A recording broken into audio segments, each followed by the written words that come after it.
दुनिया में माँ के बाद अगर कोई दूसरी बेस्ट टीचर है जो सब कुछ सिखाने की हैसियत रखती है बिना आपसे कुछ मांगे, तो वो आपकी किताब है। इस दुनिया में अगर कोई बदलाव लाना है तो वो बंदूक और गोली के दम पर नहीं आ सकता। एक पेन की ताकत से दुनिया को बदला जा सकता है। एक स्टूडेंट ही पूरी दुनिया को बदलने की ताकत रखता है, क्योंकि उसकी बेस्ट फ्रेंड है एजुकेशन। और जो एजुकेटेड होता है, जिसके पास नॉलेज का अच्छा खासा स्टॉक होता है, वो बंदा नॉन स्टॉप होता है। मैं कहता हूं जो अपने आप को किताबों के हवाले कर देगा, नॉलेज के हवाले कर देगा, किताबें दुनिया उसके हवाले कर देगी। हर टारगेट, हर अचीवमेंट उसके हवाले कर देगी। आज जितने भी स्टूडेंट्स को पढ़ने में जोर आता है और वो इस वीडियो को देख रहे हैं, तो मैं उनके लिए 2 लाइन बोलना चाहता हूँ। किसी ने इंसानों से दिल लगाया और इंसानों ने उसे बर्बाद कर दिया। किसी ने किताबों से दिल लगाया और किताबों ने उसको महान कर दिया। किसी ने किताबें यह कहकर छोड़ दी कि ये तो बहुत बोरिंग है, तो किसी ने दुनिया बदल दी जिसने ये कहा कि ये पढ़ाई ही तो टर्निंग पॉइंट है। आज आपके सामने जितने भी लोग हैं जो टाइम वेस्ट कर रहे हैं, एक दिन आप उनको अपनी आंखों के सामने बर्बाद होता हुआ देखोगे। जो आज पार्टी में टाइम वेस्ट करके प्राउड फील करते हैं, वो उन लोगों के सामने कभी नहीं टिक पाएंगे जो हर रोज आधी रात तक जगकर किताबों में टाइम को इन्वेस्ट करते हैं। अगर दुनिया में सबसे बड़ा कोई इन्वेस्टमेंट है ना, तो वो पैसों का नहीं बल्कि टाइम का है। सक्सेसफुल और अमीर लोगों की जो करेंसी होती है ना, वो रुपीज या डॉलर में नहीं होती, वो टाइम होता है। उनकी होड़ दुनिया से नहीं होती, टाइम से होती है, अपने आप से होती है। जितने टाइम में मेरा कॉम्पिटिटर वहां तक पहुंचेगा, उससे कम टाइम में मैं वहां तक पहुंच जाऊं, यही सक्सेस है। जिनकी रातों की नींद आज मेहनत करने की वजह से हराम होगी, उन्हीं बंदों को ये दुनिया कल को सलाम देगी। अगर आज की दुनिया में किसी के परिवार में अच्छा खासा पैसा है, उनके पास नाम है, इज्जत है, तो डेफिनेटली उस परिवार ने मेहनत करी है। आज नहीं तो कल करी होगी, लेकिन जरूर करी होगी। हमें उनको देखकर जलना नहीं चाहिए, बल्कि जिस रास्ते पर वो सक्सेसफुल लोग चले, उसी रास्ते पर हमें भी चलना चाहिए। कहते हैं कि दीवारों के भी कान होते हैं, धीरे बोलना चाहिए। मैं कहता हूँ कि गरीबों के भी नाम होते हैं, बस मेहनत होनी चाहिए। कहते हैं कि लकड़ी के तवे पर रोटी नहीं बनती, मैं कहता हूँ कि बिना मेहनत के तो रोटी बनना छोड़ो, खाई हुई भी नहीं पचती। भाई मेहनत करना पड़ेगा, बढ़ना पड़ेगा।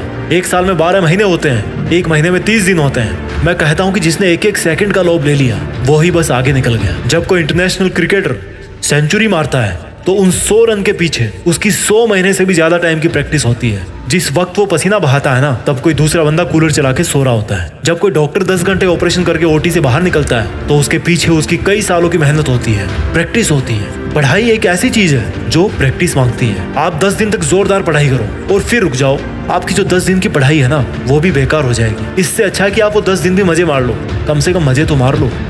एक स्टूडेंट लंबी रेस का घोड़ा है, क्रॉस कंट्री नाम है उसका। पढ़ाई है एक लंबी रेस। ये कोई 100 मीटर नहीं है, 200 मीटर नहीं है, 400 मीटर भी नहीं है, ये 1000 किलोमीटर है। आप भले ही धीमे दौड़ो, लेकिन दौड़ते रहो। और जब दौड़ते टाइम रुक जाते हैं ना, तो फिर से शुरू करने में बड़ी दिक्कत आती है, क्योंकि हमारा शरीर ठंडा पड़ जाता है। जब आप थोड़ा सा पढ़ के फिर रुक जाते हो, फिर टाइम पास करने लगते हो, तो फिर पढ़ाई नहीं हो पाती, क्योंकि दिमाग जो है ना, वो ठंडा पड़ जाता है। आपका जो जोश है, आपका जुनून है, वो ठंडा पड़ जाता है। एक स्टूडेंट ने मुझसे पूछा कि पढ़ाई इतनी बोरिंग क्यों लगती है। मैंने उसको जवाब दिया कि हर फील्ड में जो सीखने वाली फेज होती है ना, वो बोरिंग ही होती है। और बोरिंग इसलिए होती है क्योंकि आप उस काम को बार बार करते हो और आपको बार बार दिमाग पर जोर लगाना पड़ता है। और दिमाग को जो है ना, जोर लगाना बिल्कुल पसंद नहीं है। जैसे आपको शरीर को सुबह जल्दी उठने में जोर आता है ना, वैसे ही आपके दिमाग को पढ़ना पसंद नहीं है। लेकिन मैटर ये करता है कि आप बोर हो रहे हो, लेकिन फिर भी आपको पता है कि आप क्यों पढ़ रहे हो। और जब आपको पता होता है कि आप क्यों पढ़ रहे हो, तो गेम बदल जाता है दोस्त।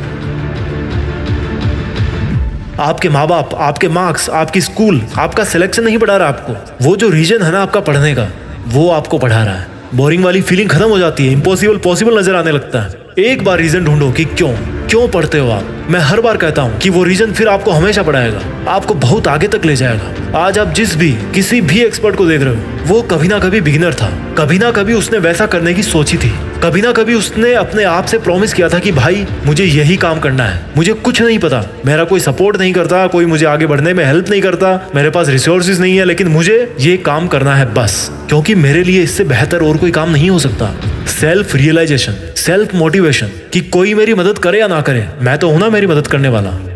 जब आपके पढ़ाई में मार्क्स कम आते हैं, तब क्या आपने कभी शांति से बैठकर के ये सोचा कि भाई प्रॉब्लम कहाँ है। जो बंदा एग्जाम में टॉप करता है उसके पास भी यही केमिकल रिएक्शन होती है, बस उसका जो उत्प्रेरक होता है ना रिएक्शन वाला, वो बदल जाता है। उसके प्रोडक्ट बदल जाते हैं। किताबें वही है, टाइम भी वही है, आपकी एज का है, 2 हाथ है, आंखें हैं, पेट है, 1.5 किलो का दिमाग है, लेकिन उसका मोटिवेशन अलग है, उसका रीजन अलग है पढ़ाई करने का। पढ़ाई एक है लेकिन उसका तरीका अलग है। सब कुछ सेम है लेकिन इनपुट और आउटपुट अलग अलग है। एक इंटेलिजेंट बच्चा जो होता है ना पढ़ाई करने में, वो इनपुट भी अच्छा खासा देता है और उसका जो आउटपुट होता है वो भी अच्छा खासा निकलता है। और जो स्टूडेंट पढ़ाई से जी चुराता है, उसका इनपुट आउटपुट का जो लोचा है ना वो कहीं और चल रहा होता है, और इसलिए वो साल के लास्ट में मार्कशीट उठा करके ब्लेम करता है कि सिलेबस पूरा नहीं हुआ या मैथ्स वाले सर ने अच्छा नहीं पढ़ाया। भाई कंडीशन तो सबके लिए सेम ही थी। जिसको आगे बढ़ना था वो मेहनत करके बढ़ गया, जिसको और चीजों में मजा आ रहा था वो पीछे रह गया। तो क्या गलत है इसमें? जैसा बीज डालोगे ना भाई वैसा ही काटोगे।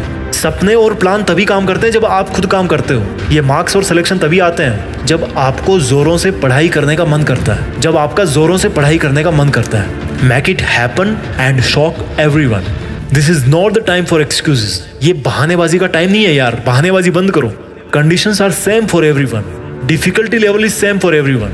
थोड़ा ऊपर नीचे होता होगा, कोई बात नहीं, चलेगा, रिजल्ट भी चलेगा, ऊपर नीचे कोई दिक्कत नहीं है।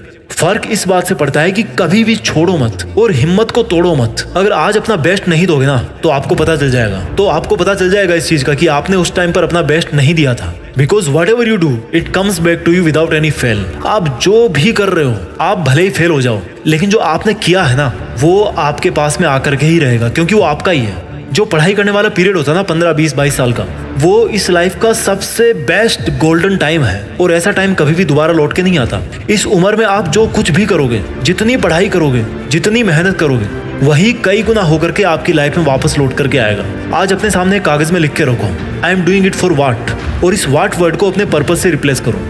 ये आपको हमेशा याद रहना चाहिए। मेरे घोड़े, तुझे ये हमेशा पता होना चाहिए कि तू क्या कर रहा है और क्यों कर रहा है।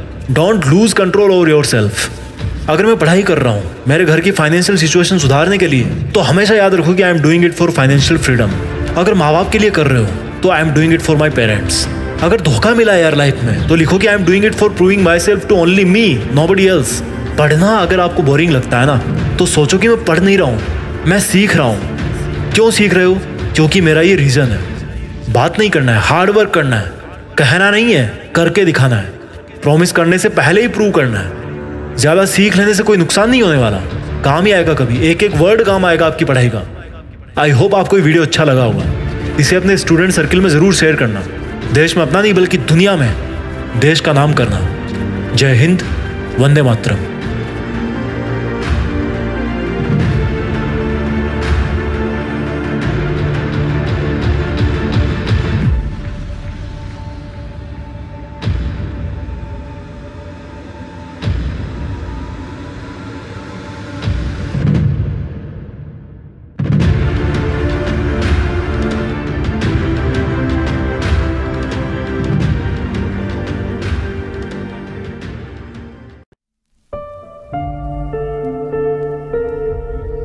जीत फिक्स।